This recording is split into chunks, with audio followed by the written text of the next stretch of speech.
সোফায় বসে কফি খাচ্ছি আর টিভি দেখতেছিলাম। হঠাৎ ভাবি হাসপাতাল থেকে বাসায় আসলো। আসলে ভাবি একজন ডাক্তার। আমি ভাবির দিকে তাকিয়ে আবার চোখ নামিয়ে ফেললাম, কারণ ভাবির পেটের উপর কাপড় ছিল না। আমি প্রায় সময় দেখি ভাবি আমার সামনে দিয়ে এভাবে হাঁটে। তাকে কিছু বলতে পারি না, কারণ তিনি আমার থেকে বড়। আমার দিকে তাকিয়ে একটা মুচকি হাসি দিয়ে রুমে চলে গেল। এবার পরিচয় দেই, আমি স্বাধীন। কিছুদিন আগে পড়ালেখা শেষ করেছি। আমাদের নিজের ব্যবসা আছে। বাবা অফিস দেখাশোনা করে, আমি আম্মু বাসায় থাকি। আরো কিছুদিন পর অফিস দেখাশোনা করব। আমার বড় ভাই বিয়ে করছে, কিন্তু সে এখন বেঁচে নেই। আমার বড় ভাই একটা রোড দুর্ঘটনায় মারা যায়। আজ 1 বছর হলো। আগে ভাইয়া বাবার সাথে অফিস দেখাশোনা করত, এখন বাবা একাই দেখাশোনা করে। তাই আমি ভাবছি বাবাকে আর অফিসে যেতে দিব না, আমি নিজে অফিস দেখাশোনা করব। এবার আসি ভাবির কথায়। ভাইয়া মারা যাওয়ার পর ভাবির মা বাবা তাকে নিয়ে যেতে চেয়েছে, কিন্তু ভাবি আমাদেরকে ছেড়ে যাবে না। ভাবি ঢাকার বড় একটা হাসপাতালের ডাক্তার। রাতে সবাই মিলে খাবার খেতে লাগলাম, তখন আব্বু বলল, তা আব্বু কবে থেকে অফিস দেখাশোনা করবে? আব্বু, আম্মু ঠিক বলেছে। আমি আরো কিছুদিন পর অফিস দেখাশোনা করব, তারপর তোমাকে ছুটি দিয়ে দিব। ঠিক আছে, তোর যা ভালো মনে হয়। ভাবি, তুমি আমার রুমে কিছু বলবে নাকি? আসলে তোমার সাথে আমার কিছু কথা আছে। কি কথা ভাবি? তুমি কালকে একটু হাসপাতালে যেতে পারবে? কেন ভাবি? আসলে রাস্তা দিয়ে যাওয়ার সময় রাস্তার বখাটে ছেলেগুলো আমাকে দেখে বাজে কথা বলে। তুমি তো গাড়ি নিয়ে হাসপাতালে যাও, তাহলে ওরা তোমাকে খারাপ কথা বলবে কিভাবে? তারা আমার গাড়ি দাঁড় করিয়ে কথাগুলো বলে। তুমি কিছু বলতে পারো না? আমি কি বলবো? তারা রাস্তার বখাটে ছেলে, যদি কিছু করে বসে আমার, তাই কিছু বলতে পারি না। ঠিক আছে, কালকে তোমাকে নিয়ে আমি হাসপাতালে যাব। ওকে, তাহলে তুমি ঘুমিয়ে পড়ো, আমি রুমে গেলাম। ভাবি চলে যাওয়ার পর আমি ঘুমিয়ে গেলাম। ও, আপনাদের তো ভাবির নামটা বলতে ভুলে গেছি। ভাবির নাম নাদিয়া। সকালে ঘুম থেকে উঠে ফ্রেশ হয়ে নাস্তা করে ভাবি আর আমি গাড়ি নিয়ে হাসপাতালে যেতে লাগলাম। হঠাৎ রাস্তার মাঝে কিছু ছেলে দাঁড়িয়ে গেছে। আমি ভাবিকে গাড়িতে বসিয়ে তাদের সামনে গেলাম। কি হয়েছে এখানে? তোকে বলবো কেন, আমরা তো গাড়ির ভিতরে পাখিটাকে দেখতে আসলাম। ও, তার মানে তোরা প্রতিদিন ওনাকে ডিস্টার্ব করিস? করলে তোর কোনো সমস্যা? তাহলে আজকে দেখি তোরা আমার সামনে ওনাকে টাচ করে দেখা। টাচ করলে তুই কি করবি? আগে করে দেখ, তারপর আমি কি করি তোরা সবাই দেখবি। ওই জীবন গাড়ির ভিতর থেকে পাখিটাকে বের করে নিয়ে আইতো, দেখি ও আমাদের কি করতে পারে। আর যদি কখনো শুনি তোরা ওনাকে রাস্তার মাঝখানে দাঁড় করিয়ে খারাপ কথা বলছিস, তখন তোদের উপরে পাঠিয়ে দিব। কথাটা মনে রাখিস। পরে সবগুলো আমার পা ধরে ক্ষমা চেয়ে চলে গেছে। তারা আর জীবনে এমন কাজ করবে না। তারপর আমি গাড়িতে গিয়ে বসলাম। হঠাৎ ভাবি বলল, কি ব্যাপার সাথী, তোমার হাত থেকে তো রক্ত পড়ছে। হয়তো তারা ছুরি দিয়ে কেটে দিছে। তোমাকে কে বলেছে তাদের সাথে মারামারি করতে? তোমাকে ছাড়া আমি কি নিয়ে বাঁচবো? আমাকে ছাড়া কি নিয়ে বাঁচবেন মানে? মানে তোমাকে ছাড়া আব্বু আম্মু কি নিয়ে বাঁচবে, তাই বলছি। আমি মনে হয় অন্যটা শুনেছি। তুমি এমনিই বেশি শুনো। কথা না বলে বসে থাকো, হাসপাতালে যাওয়ার পর হাতে ব্যান্ডেজ করে দেব। কিছুক্ষণ পর হাসপাতালে চলে আসলাম। এখন আর ভাবি বলবো না, নাম ধরে বলবো। নাদিয়া আর আমি হাসপাতালে ঢুকে নাদিয়ার কেবিনে চলে গেলাম। তারপর ভাবি আমার হাতে ব্যান্ডেজ করে দিল। ভাবির সাথে কিছুক্ষণ কথা বলে বাসায় চলে আসলাম। দেখতে দেখতে আরো 5 দিন চলে গেছে। আজকে থেকে অফিসে যাব, আর এখন থেকে নাদিয়াকে অফিসে যাওয়ার সময় হাসপাতালে দিয়ে অফিসে যেতে হবে। এটা আব্বু আম্মুর আদেশ। সকালে ঘুম থেকে উঠে ফ্রেশ হয়ে রেডি হয়ে নিচে গেলাম। সবাই আমার দিকে হা হা করে তাকিয়ে আছে। আমি তো কিছুই বুঝতে পারছি না। আমি কি কোনো এলিয়েন নাকি? আমাকে দেখার কি আছে? কি ব্যাপার, তোমরা সবাই আমার দিকে এভাবে তাকিয়ে আছো কেন? তোকে তো আজকে চেনা যাচ্ছে না, তোকে আজকে রাজপুত্রের মতো লাগছে। দেখতে হবে না ছেলেটা কার? ও কি তোমার একা ছেলে? বস বাবা, নাস্তা কর। ভাবি কোথায়? নাদিয়া রেডি হয়ে আসছে, তুই নাস্তা কর। না, ভাবি আসলে সবাই একসাথে করব। কিছুক্ষণ পর নাদিয়া এসে বলল, আমি রেডি। আমি ভাবির দিকে তাকিয়ে অবাক হয়ে গেলাম। ভাবিকে দেখতে আজকে পরীর মতো লাগছে। ভাবি আজকে শাড়ি পরেছে। হঠাৎ ভাবি বলল, কি ব্যাপার সাথী, এভাবে তাকিয়ে কি দেখো? ভাবি, আজকে তোমাকে দেখতে অনেক সুন্দর লাগছে। কোথাও যাবে নাকি? আবার দেখি শাড়ি পরেছো। না, কোথাও না গেলে কি শাড়ি পরা যায় না? আমি তা বলি নাই। ওর সাথে বকিস না তো নাদিয়া, বস নাস্তা কর। জি আম্মু। নাদিয়া মা, তোমাকে একটা কথা বলার ছিল, কিন্তু এখন বলবো না, কি কথা বাবা? রাতে বলবো। ঠিক আছে বাবা। তারপর নাস্তা করে বাহিরে এসে গাড়ি নিয়ে নাদিয়াকে হাসপাতালে নিয়ে যেতে লাগলাম। তখন ভাবি বলল, আচ্ছা স্বাধীন, তোমার কেমন মেয়ে পছন্দ? হঠাৎ এ কথা বলছো কেন ভাবি? না, এমনি জিজ্ঞেস করলাম। বলো না, কেমন মেয়ে পছন্দ?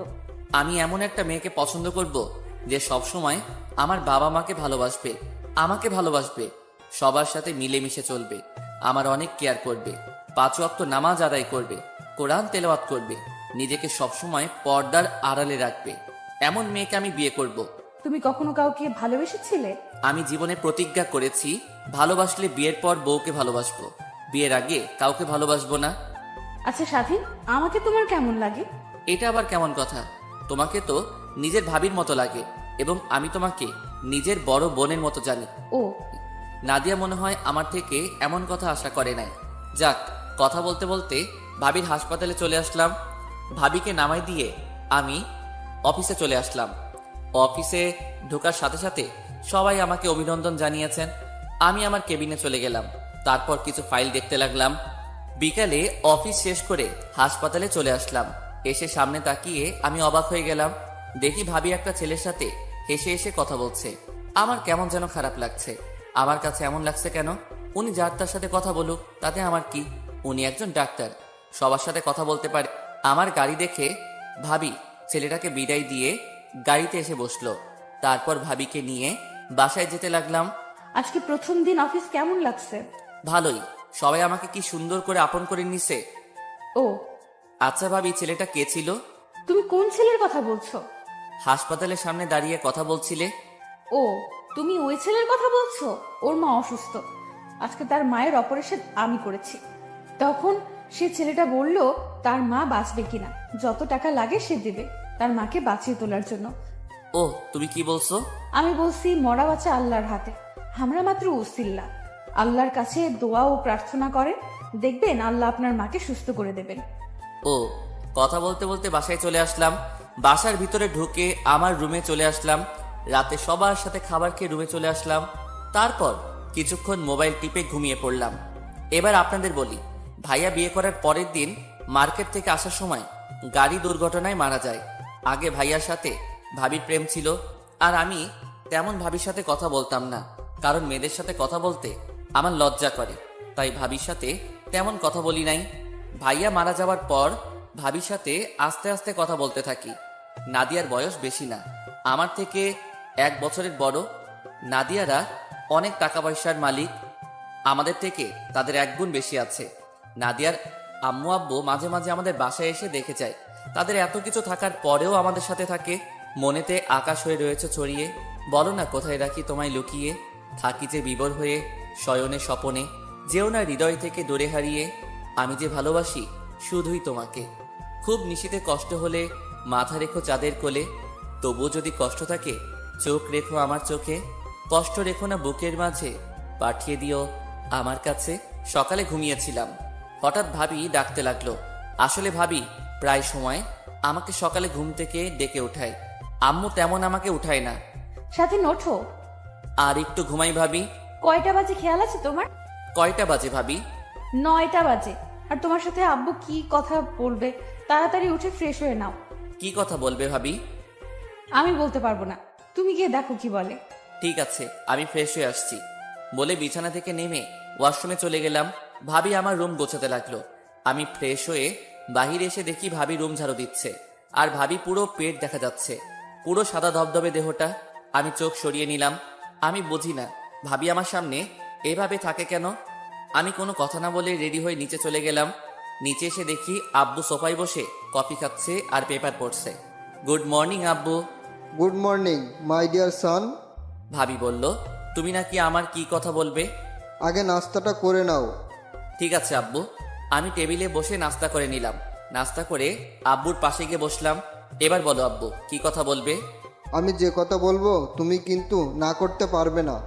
কি কথা আব্বু? তোকে না জানিয়ে আমরা তোর বিয়ে ঠিক করে ফেলেছি।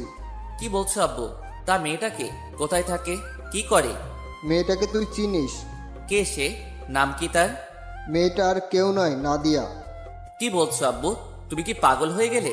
উনি আমার ভাবি হয়। তুমি এটা কেমন করে বললে? তোর আব্বু ঠিকই বলেছে, তুই বাবা না করিস না। মেয়েটা আর কত এভাবে দিন কাটাবে? জীবন মারা গেছে, আজ 1 বছর হয়েছে। মেয়েটার তো একটা ভবিষ্যৎ আছে। আমরা নাদিয়ার বাবা মার সাথে কথা বলেছি, তাদের কোনো অমত নেই। এটা কেমন করে হয়? বাহিরের মানুষ কি বলবে? আর উনি আমার থেকে বড়। আমি এই বিয়ে করতে পারবো না। ভাবি যদি শুনে তাহলে উনি খারাপ ভাববে। নাদিয়ার সাথে গতকাল কথা বলেছি, ও রাজি আছে। এখন তুই রাজি থাকলেই কাজী ডেকে তোদের বিয়ে পড়িয়ে দিব। কিন্তু আর কোনো কিন্তু নয়, আমরা কোনো অনুষ্ঠান করব না। শুধু তোর বাবা, আমি আর নাদিয়ার বাবা মা থাকবে, আর বিয়েটা আমাদের বাসায় হবে। তোমাদের যা খুশি করো, আমি অফিসে গেলাম বলে বাসা থেকে বেরিয়ে গাড়ি নিয়ে অফিসে চলে আসলাম। অফিসে বসে ভাবতে লাগলাম, আব্বু আম্মু এটা কিভাবে করলো? ওনাকে এতদিন ভাবি বলে এসেছি, এখন তাকে বিয়ে করতে হবে? আমার একটা জিনিস মাথায় আসছে না, ভাবি কেমন করে রাজি হলো? মাথায় কিছু ঢুকছে না। যা হবার হবে। বিকেলে অফিসের কাজ শেষ করে বাহিরে এসে গাড়ি নিয়ে বাসায় চলে আসলাম। কলিং বেল চাপ দেওয়ার পর ভাবি এসে দরজা খুলে দিল। আমাকে দেখে মাথা নিচু করে ফেলছে।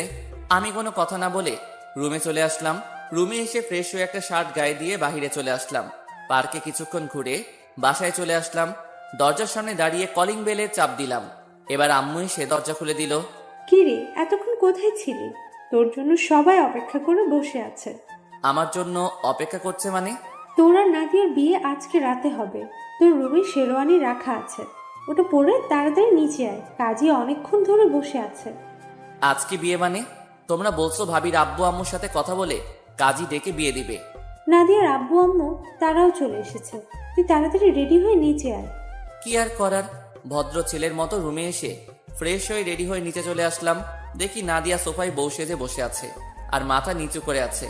আম্মু হাতের ইশারায় বলল নাদিয়ার পাশে বসার জন্য। আর দাঁড়িয়ে না থেকে নাদিয়ার পাশে গিয়ে বসলাম। তারপর কাজী বিয়ে পড়ানো শুরু করলো। অবাক করার বিষয় হলো, নাদিয়াকে কবুল বলতে বললে সাথে সাথে কবুল বলে ফেললো। তারপর আমাকে বলল কবুল বলার জন্য। আমি কিছুক্ষণ চুপ করে বসে আছি। আব্বু আম্মু আমাকে বারবার বলছে কবুল বলার জন্য। তাদের জোড়াজুড়িতে কবুল বলে ফেললাম। রাতে খাবার খেয়ে নাদিয়ার আব্বু আম্মু, আরে এখন তো আমার শ্বশুর শাশুড়ি হবে, তারা চলে গেছে। আমি ছাদের উপর চলে গেলাম আর ভাবতে লাগলাম, লাস্ট পর্যন্ত নিজের ভাবিকে বিয়ে করলাম। আপনারা হয়তো বলবেন আমি কেন বিয়ে করলাম। আসলে আমি আজ পর্যন্ত বাবা মার কথার অবাধ্য হই নাই, তাই তাদের কথা ফেলতে পারি নাই। তারা কথা দিয়ে ফেলছে। আমি চাই না আমার বাবা মা অসম্মানী হোক, তাই বিয়েটা করে ফেললাম। কিছুক্ষণ পর আম্মু এসে ডেকে নিয়ে গেল। তারপর আমার রুমে ঢুকিয়ে দিল। আমাকে রুমে ঢুকতে দেখে নাদিয়া খাট থেকে নেমে আমাকে সালাম করতে আসলে আমি সরে যাই। ভাবি তুমি এটা কি করছো? তুমি ভাবি কাকে বলছো? এখন তুমি আমার স্বামী, আর বাসর রাতে স্ত্রী স্বামীর পা ধরে সালাম করা এটা নিয়ম। তুমি কিভাবে বিয়েতে রাজি হলে? আমি না তোমার ভাইয়ের মতো? তাহলে তুমি আমাকে বিয়ে করলে কেন? রাস্তায় হাসপাতালে মানুষে অনেক কথা বলে আমাকে, তাদের কথা শুনে মাথা নিচু করে হাঁটি। তারা বলে আমার তো স্বামী নাই, তাই তাদের সাথে রাত কাটাতে। রাস্তার বখাটে ছেলেরা নানান ভাষায় কথা বলে, তাই বাবা মার কথায় না করতে পারি নাই। ঠিক আছে, তুমি ঘুমিয়ে পড়ো, আমি সোফায় গিয়ে ঘুমিয়ে পড়ি। তুমি সোফায় কেন ঘুমাবে? তুমি আমার সাথে ঘুমাবে। তুমি আমার ভাবি, তোমার সাথে আমি কি করে ঘুমাই বলো? এখন আমি তোমার স্ত্রী, সো এখন থেকে আমার নাম ধরে ডাকবে। চলো তুমি আমার সাথে ঘুমাবে। আজকে না আমাদের বাসর রাত। তুমি বিছানায় শুয়ে পড়ো, আমি কেমন আনইজি ফিল করতেছি। হঠাৎ নাদিয়া এমন কথা বলল। আমি তো অবাক হয়ে গেলাম। তুমি কি আমার সাথে ঘুমাবে, নাকি এখন আব্বু আম্মুকে ডাক দিব? ভাবি তুমি আমার সাথে এভাবে কথা বলছো কেন? আর একবার ভাবি বলে ডাকলে মাথা ফাটিয়ে দিব। তাড়াতাড়ি বিছানায় এসো। আমি আর কোনো কথা না বলে বিছানার একপাশে শুয়ে পড়লাম। নাদিয়ার কথা হঠাৎ এমন হলো কেন? আজ 1 বছর তো এরকম দেখি নাই। নাদিয়া লাইট অফ করে এসে আমার পাশে শুয়ে পড়লো। তারপর আমাকে পিছন থেকে জড়িয়ে ধরলো। জীবনে এই প্রথম কোনো মেয়ে আমাকে জড়িয়ে ধরলো, তাও আবার নিজের ভাবি। থুক্কু, এখন তো বউ, প্লিজ আমাকে ছেড়ে দিন। আমার কাছে কেমন যেন লাগছে। তোমাকে ছাড়ার জন্য তো ধরি নাই, তুমি এখন আমাকে আদর করো। আমি পারবো না।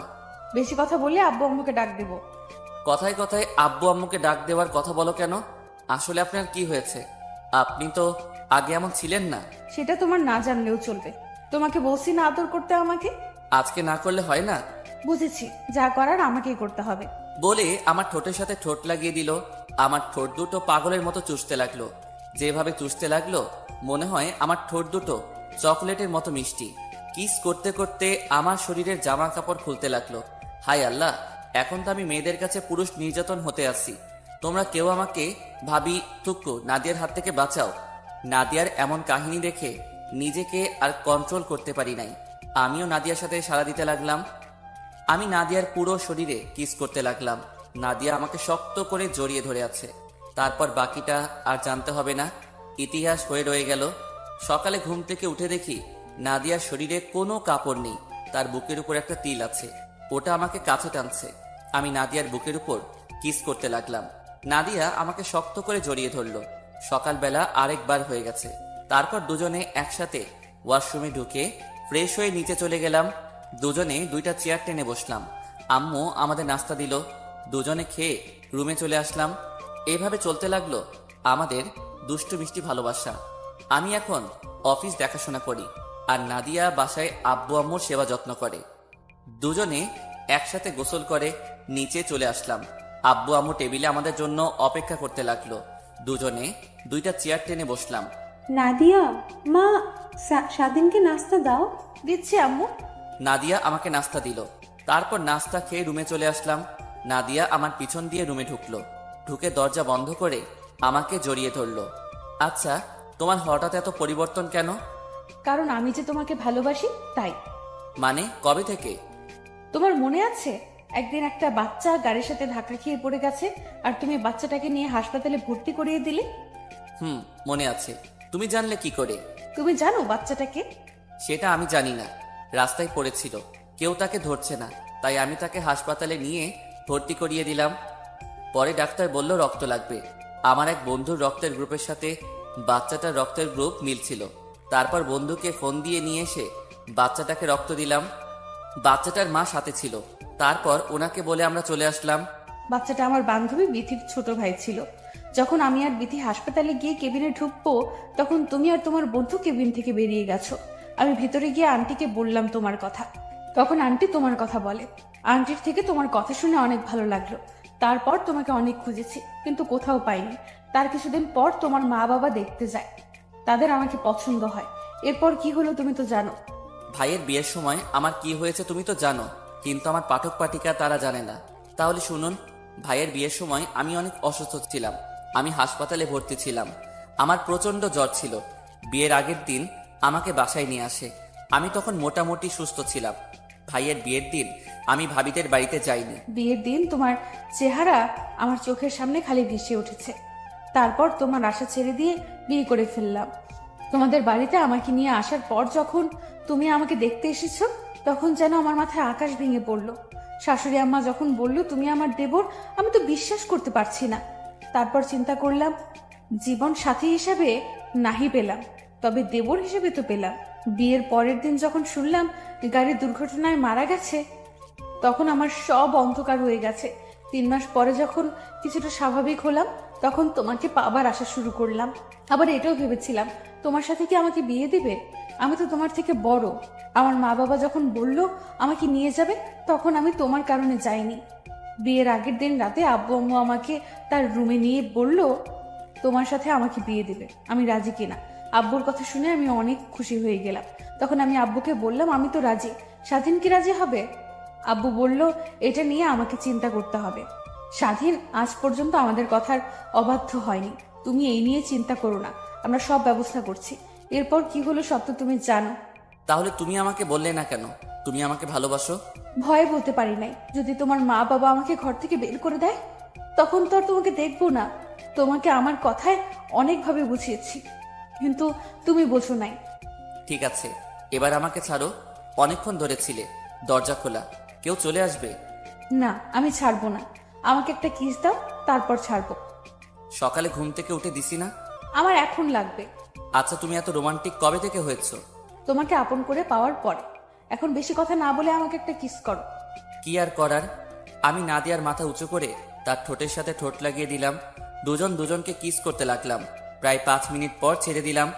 দেখতে দেখতে 7 দিন চলে গেল। আজকে থেকে অফিসে যেতে হবে। নাদিয়াকে সাথে করে নিয়ে যেতে হবে। তাকে হাসপাতালে নামিয়ে দিয়ে আমি অফিসে চলে যাব। সকালবেলা ঘুম থেকে উঠে দুজনে ফ্রেশ হয়ে নাস্তা করে গাড়ি নিয়ে বের হয়ে পড়লাম। নাদিয়া আমার ঘাড়ে মাথা দিয়ে রাখলো আর এক হাত তার হাতের ভিতরে রাখলো। কথা বলতে বলতে নাদিয়ার হাসপাতালে চলে আসলাম। নাদিয়া গাড়ি থেকে নামার আগে এমন কিছু করবে আমি তো কল্পনাও করতে পারিনি। নাদিয়া গাড়ি থেকে নামার আগে আমার ঠোঁটের সাথে তার ঠোঁট এক করে দিল। 2 মিনিট পর ছেড়ে দিয়ে নেমে গেল আর ভিতরে ঢুকার আগে বলে গেল অফিস থেকে দুপুরে হাসপাতালে চলে আসতে, দুজনে একসাথে লাঞ্চ করব। আমি ঠিক আছি বলে গাড়ি নিয়ে অফিসে চলে আসলাম। 7 দিন পরে অফিসে আসলাম। অনেক কাজ জমে গেছে, তাই বসে বসে কাজ করতে লাগলাম। কাজ করতে করতে দুপুরে লাঞ্চের টাইম হয়ে গেছে। হাতের কাজ এখনো কিছু বাকি আছে। পরে চিন্তা করলাম লাঞ্চ করে এসে করব। তারপর ম্যানেজারকে বলে অফিস থেকে বেরিয়ে গাড়ি নিয়ে নাদিয়ার হাসপাতালে চলে আসলাম। গাড়ি থেকে নাদিয়াকে ফোন দিলাম, কিন্তু নাদিয়া ফোন ধরল না। আরো 2-3 বার দিলাম। অবাক করার বিষয় হলো নাদিয়া আমার ফোন রিসিভ করেননি। তাই গাড়ি পার্কিং করে হাসপাতালের ভিতরে ঢুকে গেলাম। আমি সোজা নাদিয়ার কেবিনে যেতে লাগলাম। কেবিনের সামনে এসে সোজা ঢুকে গেলাম। তারপর ভিতরে যেটা দেখলাম তার জন্য মোটেও প্রস্তুত ছিলাম না। এই পৃথিবীতে প্রিয় মানুষগুলোকে ছাড়া বেঁচে থাকাটা কষ্টকর, কিন্তু অসম্ভব কিছু নয়। কারো জন্য কারো জীবন থেমে থাকে না, জীবন তার মতোই প্রবাহিত হয়। তাই যেটা ছিল না সেটা না পাওয়াই থাক। সব পেয়ে গেলে জীবনটাও একঘেয়েমি হয়ে যায়। মনে রেখো, পৃথিবীর সকল কষ্টই ক্ষণস্থায়ী। কারো সাথে অভিমান করতে হলে তার উপর মিনিমাম একটা অধিকার থাকা লাগে, না হলে সে কখনোই তোমার অভিমান ভাঙাতে আসবে না। কিন্তু আমি সেটা ভুলে গেছিলাম। 2 দিনের কথা বলায় কারো উপর কোনো অধিকার তৈরি হয় না। যেটা তৈরি হয় সেটা শুধুমাত্র একটা মনুষ্যত্ব ছাড়া আর কিছুই না। নাদিয়ার কেবিনের ভিতরে ঢুকে যেটা দেখলাম তার জন্য মোটেও প্রস্তুত ছিলাম না। আরে পাঠক পাঠিকা ভাই বোনেরা, আপনারা কি ভাবছেন খারাপ কিছু দেখছি? ভুল ধারণা। দেখি নাদিয়া একটা ছেলের সাথে বসে হেসে হেসে কথা বলছে। আমাকে দেখে নাদিয়া বলল, স্বাধীন তুমি এখানে? সকালে কি বলেছো মনে নেই? তোমাকে কতগুলো ফোন দিছি, কিন্তু তুমি ফোন ধরো নাই।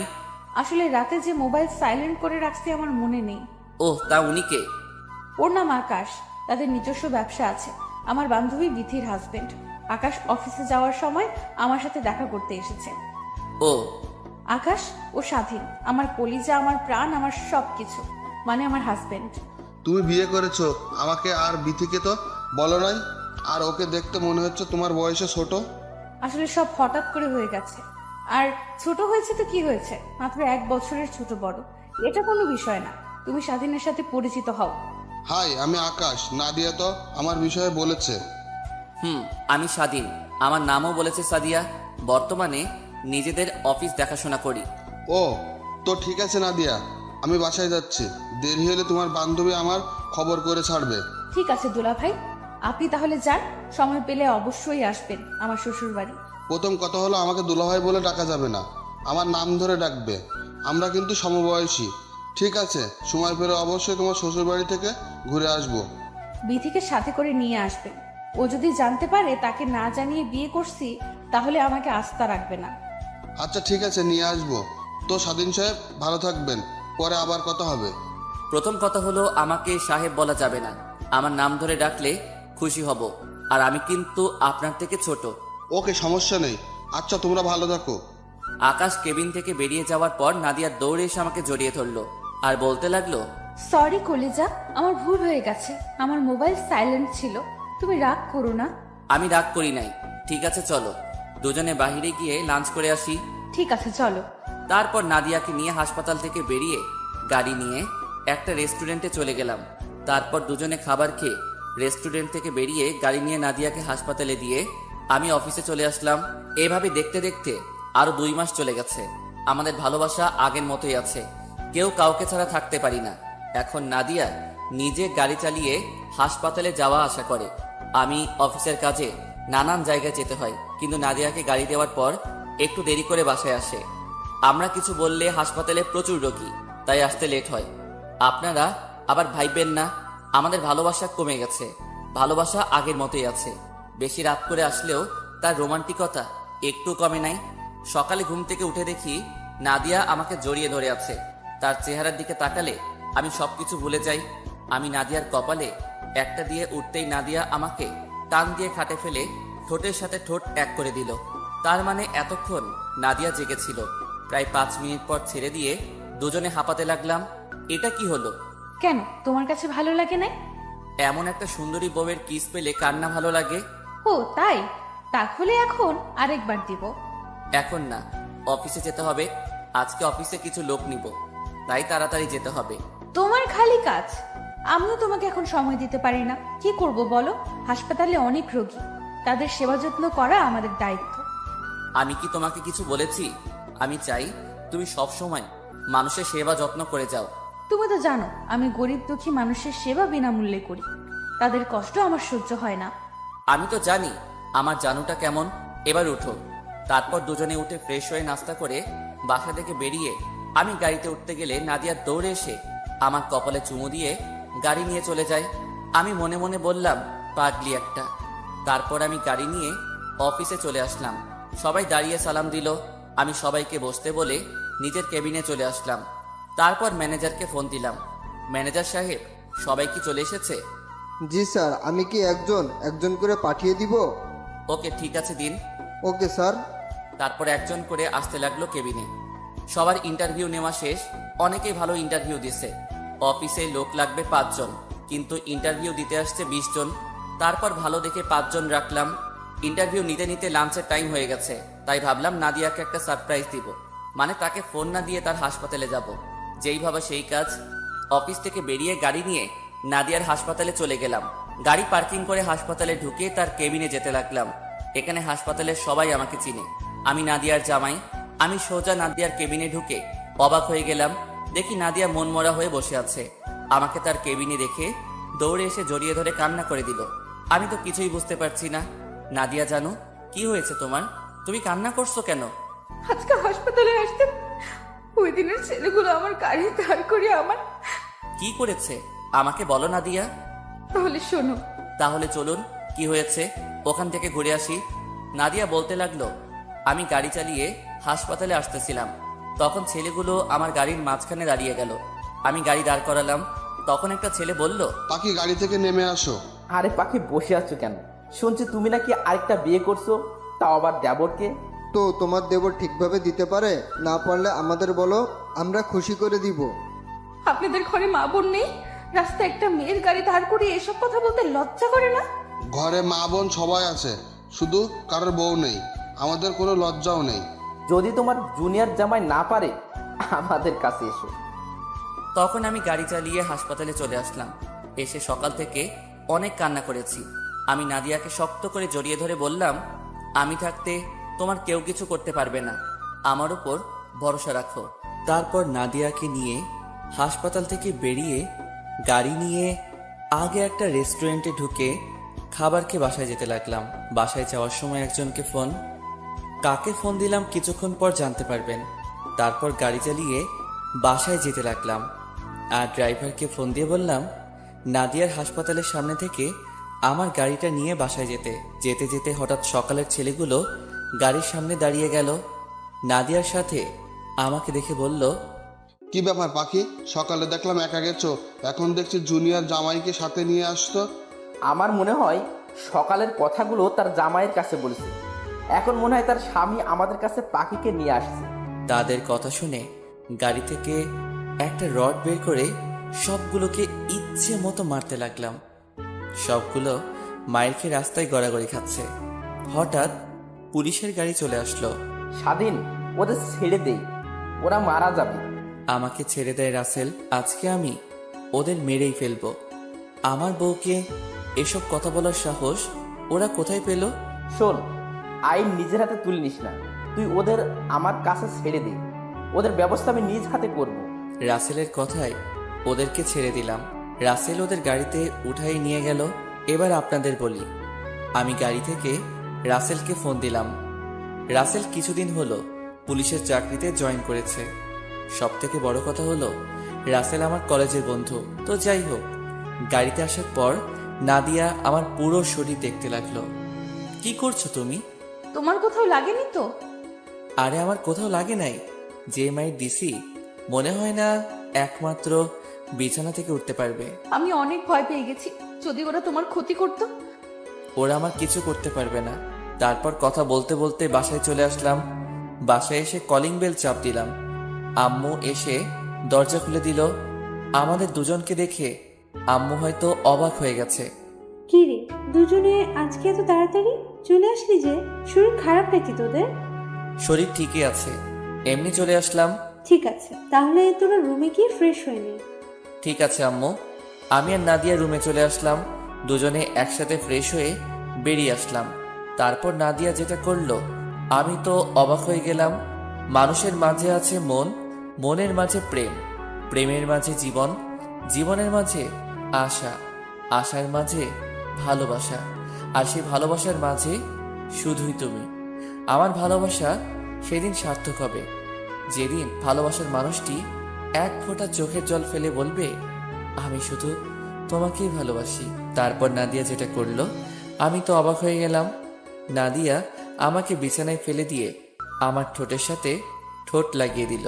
প্রায় 5 মিনিট পর ছেড়ে দিল। তারপর দুজনকে জড়িয়ে ধরে শুয়ে পড়লাম। রাতে খাবার টেবিলে নাদিয়া বলল, আব্বু আম্মু তোমাদের একটা কথা বলবো, রাগ করবে না তো? কি কথা নাদিয়া? আসলে আম্মু, আমি আর চাকরি করতে চাই না। এখন থেকে বাসায় থাকবো এবং তোমাদের সেবা যত্ন করব। তাহলে তো ভালোই হয়, তোমার যা ভালো মনে হয় করো। আমিও তোমাকে বলবো মনে করছি, পরে আবার চিন্তা করলাম তুমি যদি কিছু মনে করো, তাই বলিনি। এখানে মনে করার কিছু নেই আম্মু, তোমরা তো আমার সব। তোমরা যেভাবে বলবে আমি তো সেভাবেই চলবো। তা হঠাৎ তোমার এই কথা মনে হলো কেন? আসলে বাবা মা বাসায় একা একা থাকে, তাদের বয়স তো আর কম হয় নাই, তাই আমি ভাবলাম চাকরি ছেড়ে দিয়ে তাদের সেবা যত্ন করব। ও, তারপর রাতের খাবার খেয়ে রুমে চলে আসলাম। আমি গিয়ে বিছানায় শুয়ে পড়লাম। নাদিয়া আমাকে পিছন থেকে জড়িয়ে ধরলো। ওই, আমাকে আদর করো না কেন? তুমি জানো না তোমার আদর না পেলে আমার ঘুম আসে না? তোমাকে আদর করবো না তো কাকে করবো জানো? যদি আদর করবে তাহলে ওই দিকে ফিরে শুয়ে আছো কেন? আচ্ছা বাবা, সরি। আসো, তোমাকে এবার আদর করি। আমি না তোমার মতো কিউট একটা ছেলে চাই। না, তোমার মতো সুন্দরী একটা মেয়ে চাই আমি। না, ছেলে চাই। না, মেয়ে চাই। ঠিক আছে, আল্লাহ যেটা দিবে তাতেই খুশি। এখন বলো, ছেলে হলে কি নাম রাখবে আর মেয়ে হলে কি নাম রাখবে? ছেলে হলে নাম রাখবো রিমন, আর মেয়ে হলে নাম রাখবো রাইসা। খুব সুন্দর নাম, আমার অনেক পছন্দ হয়েছে। কিন্তু আমার যে অনেক কষ্ট করতে হবে। করতে হলে করবে। তাহলে আসো, মিশন শুরু করে দেই। তোমার লজ্জা করছে না? সব পাঠক পাঠিকারা শুনছে আর দেখতে আসছে। ও মা, তারা দেখলে সমস্যা কোথায়? তারা আমাদের এসব দেখে শিখবে কেমন করে বউকে আদর করতে হয়। তারা না শিখলে তো জীবনে বাবা ডাক শুনতে পাবো না। তোমার মুখে কিছুই আটকায় না। আমি জানি আমার পাঠক পাঠিকারা কাউকে কিছু বলবে না, তারা অনেক ভালো। তাদের দেখে বোঝা যাচ্ছে সবগুলো লুচ্ছা। ওই, তুমি আমার পাঠক পাঠিকাদের লুচ্চা বলছো কেন? লুচ্চা নয় তো কি? এতক্ষণ ধরে আমরা কি কথা বলছি সব কান পেতে শুনতে আছে। ঠিক আছে, তাহলে আমি লাইটটা অফ করে দেই, তাহলে অন্ধকারে কিছু দেখবে না। আমি লাইটটা অফ করে দিয়ে নাদিয়াকে জড়িয়ে ধরে তার পুরো শরীরে কিস করতে লাগলাম। নাদিয়া আমাকে শক্ত করে জড়িয়ে ধরে আছে। আস্তে আস্তে নাদিয়ার পেটের উপর কাপড়টা সরিয়ে কিস করতে লাগলাম। নাদিয়া আমার মাথার চুল খামচে ধরল। তার নাদিয়ার নাভির নিচে আসতে লাগলাম। ও মা, নাদিয়া তো ঠিকই বলেছে, আমার পাঠক পাঠিকারা অনেক লুচ্চা। আমরা বউ জামাই কি করছি সব কিছু দেখছে, অনেক দেখছেন। আর দেখা লাগবে না। আমি এখন সন্তান আনার মিশনে আছি। বিয়ে করে জেনে নিবেন তারপর কি করেছি আমরা। তো দেখতে দেখতে আরো 1 মাস চলে গেল। আমি এখন অফিসের কাজে ব্যস্ত থাকি। নাদিয়া বাসায় আব্বু আম্মু সেবা যত্ন করে। আমার আর নাদিয়ার ভালোবাসা আগের মতো আছে। একদিন অফিস থেকে দুপুরে বাসায় এসে কলিং বেল চাপ দিলাম। কাজের লোক এসে দরজা খুলে দিল। আমি ভিতরে ঢুকে তো অবাক হয়ে গেলাম। দেখি নাদিয়া রাসেলের সাথে কথা বলছে সোফায় বসে। নাদিয়া আমাকে দেখে বলল, কি ব্যাপার, তুমি আজকে দুপুরে চলে আসলে যে? অফিসে তেমন কাজ ছিল না, তাই ভাবলাম বাসায় চলে যাই। এসেছো, ভালো করেছো। দেখো কে এসেছে। কি রে, তুই কখন আসলি? আমাকে তো জানালি না। আসলে আমি জানতাম না যে তুই অফিসে, আমি মনে করছি তুই বাসায়, তাই ভাবলাম তোকে সারপ্রাইজ দিই। কিন্তু বাসায় এসে দেখি ভাবি আর তোর আঙ্কেল আন্টি। আমি তোমাকে ফোন দিতাম, কিন্তু তার আগে তুমি চলে আসলে। তা কি মনে করে আসলি? তুই তো এখন আগের মতো আমাদের বাসায় আসিস না? আমি কিন্তু এমনি আসি নাই, তোদের দাওয়াত দিতে এসেছি। কিসের দাওয়াত? আগামী শুক্রবার আমার বিয়ে, তোদের সবাইকে কিন্তু যেতে হবে। ঠিক আছে, যাব। তার মেয়েটা কে? মেয়েটা আর কেউ নয়, সাদিয়া। তুই কোন সাদিয়ার কথা বলছিস? তোর মামা তো বোন সাদিয়া? হুম। সাদিয়া তো তোকে পাত্তা দিত না, তাহলে বিয়েতে রাজি হলো কিভাবে? আগে দেয় নাই, কিন্তু এখন সে আমাকে ভালোবাসে। আগে পাত্তা দেয় নাই কারণ সে পড়ালেখা শেষ না করে আমার সাথে প্রেম করতে পারবে না। পুলিশের চাকরি নেওয়ার কিছুদিন পরে সে এসে আমাকে ভালোবাসার কথা বলেছে। যাক, তাহলে তো ভালোই, তোর ভালোবাসার মানুষকে আপন করে পাবি। হুম, তো আজকে উঠি, আর অনেক আত্মীয় স্বজন আছে, তাদের গিয়ে দাওয়াত দিতে আসতে হবে। এখন কোথাও যাওয়া হচ্ছে না, লাঞ্চ করে কিছুক্ষণ রেস্ট নিয়ে তারপর বাসায় যাবে। আজকে না ভাবি, অন্য একদিন বউকে সাথে করে নিয়ে এসে খেয়ে যাব। তাহলে ঠিক আছে। তারপর রাসেলকে বিদায় দিয়ে রুমে চলে আসলাম। দেখতে দেখতে রাসেলের বিয়ের দিন চলে এসেছে। আমি রেডি হয়ে সোফায় বসে আছি। নাদিয়ার এখনো সাজা হয় নাই। মেয়েদের সাজতে এত সময় লাগে? হঠাৎ নাদিয়া আমাকে ডাকতে লাগলো। আমি উঠে রুমে গিয়ে দেখি নাদিয়া শাড়ির কুচিটা লাগাতে পারছে না। যান, আমার শাড়ির কুচিটা লাগাতে পারছি না, তুমি এসে লাগিয়ে দাও। আমি তো শাড়ির কুচি লাগাতে পারি না। সমস্যা নেই, আমি তোমাকে দেখিয়ে দিচ্ছি, তুমি এদিকে আসো। আমি নাদিয়ার সামনে গেলাম। নাদিয়ার পেটের উপর কোনো কাপড় নেই, সাদা ধবধবে পেটটা। আমি তার পেটের উপর তাকিয়ে আছি। নাদিয়া আমার দিকে তাকিয়ে দেখে আমি তার পেটের দিকে তাকিয়ে আছি। এখন দেখা লাগবে না, তোমার জিনিস সারা জীবন দেখতে পাবে। আমি আর কোনো কথা না বলে নাদিয়ার কথা মতো শাড়ির কুচিটা পরিয়ে দিতে লাগলাম। যখন কুচিটা পেটের উপর দিয়ে ঢুকিয়ে দিলাম, নাদিয়া চোখ বন্ধ করে আমাকে জড়িয়ে ধরলো। তো যাই হোক, বাসা থেকে বেরিয়ে গাড়ি নিয়ে রাসেলের বাসায় চলে গেলাম। ও, আপনাদের তো বলতে ভুলে গেছি, আজকে রাসেলের গায়ে হলুদ। রাসেলের বাসার সামনে এসে দেখি বাড়িটা অনেক সুন্দর করে সাজিয়েছে। তারপর গাড়ি পার্কিং করে দুজনে ভিতরে গেলাম। বাসার ভিতরে ঢুকে দেখি সব ময়দা সুন্দরী চারপাশে ঘোরাঘুরি করছে। নাদিয়া আমার হাত ধরে আছে। আঙ্কেল আন্টির সাথে কথা বললাম আর নাদিয়াকে পরিচয় করিয়ে দিলাম। আন্টি নাদিয়াকে ভিতরে নিয়ে গেল আর আমাকে বলল রাসেল তার রুমে আছে। আমি আর দাঁড়িয়ে না থেকে রাসেলের রুমে চলে আসলাম।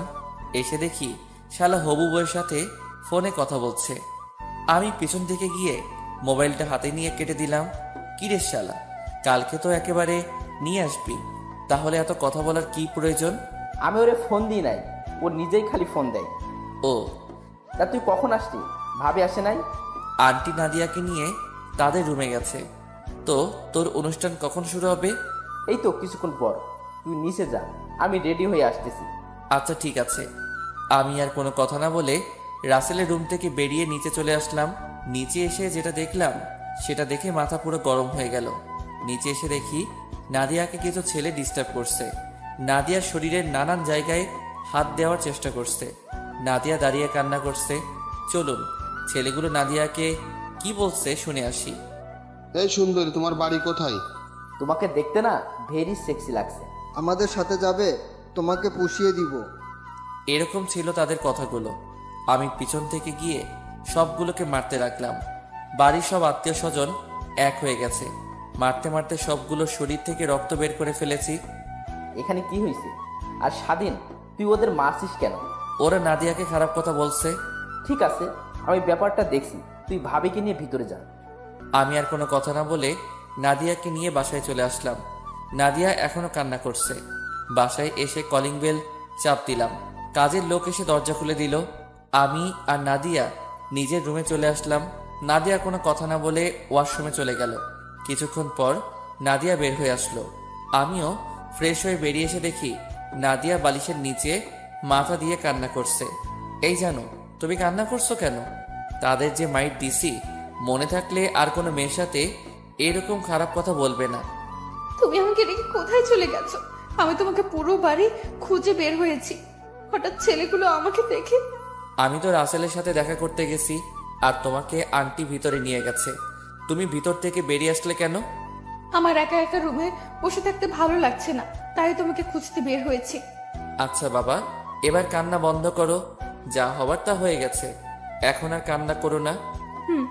আমাকে তুমি শক্ত করে জড়িয়ে ধরো। আসো। তারপর নাদিয়াকে শক্ত করে জড়িয়ে ধরলাম। নাদিয়াও আমাকে জড়িয়ে ধরলো। হঠাৎ করেই নাদিয়ার ঠোঁটে ঠোঁট লাগিয়ে দিলাম। দুজনে দুজনকে কিস করতে লাগলাম। তারপর হারিয়ে গেলাম স্বপ্নের পৃথিবীতে। ওই মেয়েরা আর কি দেখবেন? অনেক তো দেখেছেন, আর কিছু দেখা লাগবে না। আপনারা আসলে অনেক লুচু, মানে লুচ্চা। আকের স্বামী স্ত্রীর রোম্যান্স দেখেন 5 বছর পর। ও বেবি কাম কাম কাম তুমি। হঠাৎ রিমনের মুখে এই গান শুনে আমি তো অবাক হয়ে গেলাম। তার মানে রিমন হিরো আলমের ভক্ত, কিন্তু ও এই গান কোথায় শুনছে? বাবা, তুমি এই গান কোথায় শুনছো? এটা তো তোমার মোবাইলে শুনেছি বাবা। তুমি জানো এই গান শুনে তোমার আম্মু 3 ঘন্টা জ্ঞান হারাচ্ছিল? কেন আব্বু? সেটা তো বাবা বলতে পারবো না। শুনেছি আরো অনেক মানুষের তোমার আম্মুর মতো অবস্থা হয়েছে। কিন্তু আব্বু, আমি তো মোহনাকে এই গান শুনিয়েছি, কিন্তু ওর তো কিছু হয় নাই। ও তো ছোট মানুষ, তাই ওর কিছু হয় নাই। তুমি এসব গান আর শুনো না বাবা, তুমি ঠিক মতো পড়ালেখা করো। ঠিক আছে আব্বু। রিমন চলে গেল। এতক্ষণ হয়তো বুঝতে পেরেছেন রিমন আমার ছেলে, আর মোহনা হলো বিথির মেয়ে। রিমন আর মোহনা দুজনে সমবয়সী, দুজন একসাথে খেলাধুলা করে। রাসেল আর সাদিয়ার বিয়েতে আর যাওয়া হয়নি। পরে রাসেল আমার কাছে এসে ওই ঘটনার জন্য ক্ষমা চেয়েছে। রাসেলের একটা মেয়ে আছে, ওর বয়স 1 বছর 3 মাস। তো যাই হোক, আমি রুমে এসে দেখি নাদিয়া রুম গোছাচ্ছে। আমি গিয়ে পিছন থেকে জড়িয়ে ধরলাম। কি হলো, হঠাৎ পেছন থেকে জড়িয়ে ধরলে? তোমাকে আদর করতে ইচ্ছে করছে। তোমার জিনিস, এখানে বলার কি আছে? তুমি যখন তখন আমাকে আদর করতে পারো। তাহলে চলো রিমনের একটা বোন নিয়ে আসি। আসো। তারপর নাদিয়াকে তুলে তুলে নিয়ে বিছানায় শুইয়ে দিয়ে তার শরীরে কিস করতে লাগলাম। আস্তে আস্তে কি তা আমি আর জানি না, অনেকেই দেখছেন, আর দেখা লাগবে না। আমি এখনো সিঙ্গেল। তো এভাবে চলতে লাগলো আমাদের সংসার। আমরা অনেক হ্যাপি আছি। সবাই আমাদের জন্য দোয়া করবেন, আমরা যেন সারা জীবন একসাথে সুন্দরভাবে জীবনযাপন করতে পারি।